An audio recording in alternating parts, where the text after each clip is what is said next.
Hello guys, I'm Masco and I'm here to present to you how to use the sap. How can you produce tomatoes in a dry season? How can you produce tomatoes under very dry conditions? How can you produce tomatoes under desert conditions? So here I have a product, the super-absorbent polymer. The super-absorbent polymer also have their molecules that can absorb water, actually 500 times its own weight. So these molecules, you use them actually to retain water around the plant, and this can enable you produce in the dry season. Producing in a dry season will give you advantages like meeting a good market, a good demand, of course, that fetches a good price. So producers of tomatoes out there, you can have sap such that you can produce. It retains moisture around the plant. So here, I'm here to demonstrate to you how we use sap to grow our tomatoes. Maybe sap, super-absorbent polymers are used maybe in babies' nappies. If you open up a nappy which has been used by a baby, you see those molecules that look like hydrogels. So that is also sap. So sap was developed in the 60s by United States Department of Agriculture to enable production under dry conditions. So here I take you through. I'm going to open sap, then show you how it looks like and how it can be used to produce tomatoes under dry conditions. So this is sap. This is a super-absorbent polymer. It looks crystalline, but these molecules you see can really retain moisture around the soil. If you need this product, then I will discuss at the end of this video. So this is a super-absorbent polymer. It is ultrate. So I'm going to take you through how we use it. So this is my tomato seedling, and I have my hole here. This is where I intend to plant my tomato seedling. So first of all, I insert my tomato seedling in the hole, in the growing hole.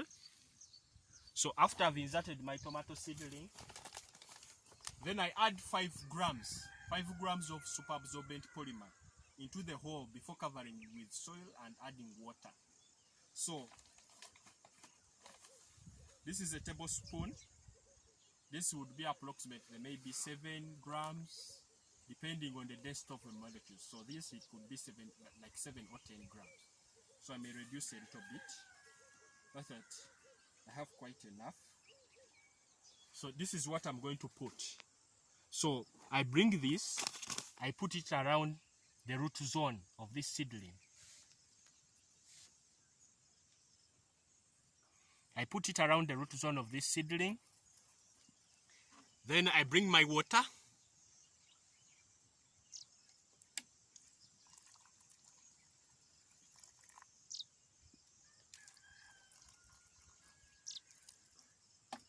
I bring my water. I pour around the plant.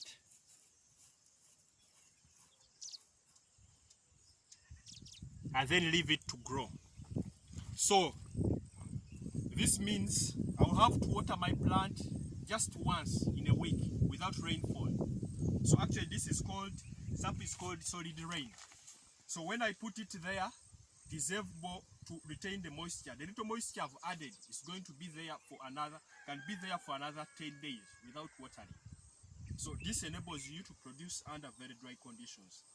Maybe to show you how sap works, I may show you a close look within my palm. How does sap behave? How does sap behave when you add water to it? So I've added some little in my palm. Then I could add a few drops of water.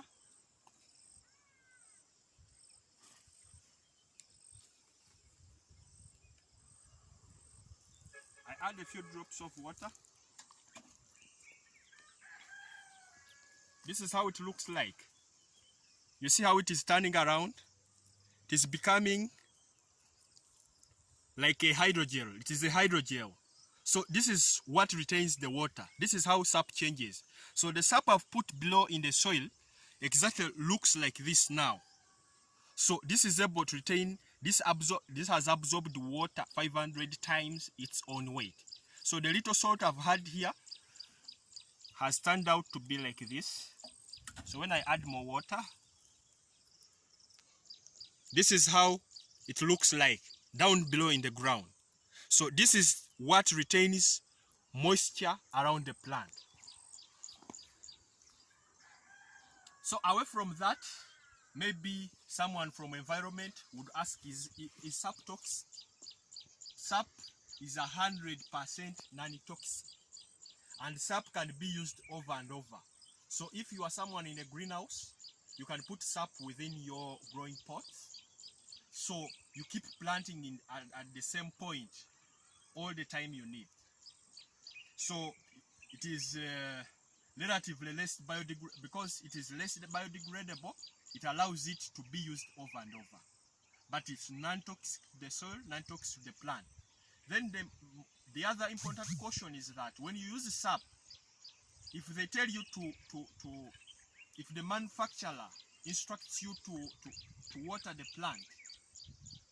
plant every 7 days, then do that. If you don't water the plant every 7 days, it means the sap will instead absorb the moisture from the plant for it to get. Because for it has the ability to mobilize the moisture from even the nearby soil. Even if it rains, it mobilizes more moisture, and then you have your plant grow very well, and then have a bumper harvest in the dry season. You see this soil? It's very dry. It's very dry conditions, but this is where I intend to plant my tomatoes. If I can show you,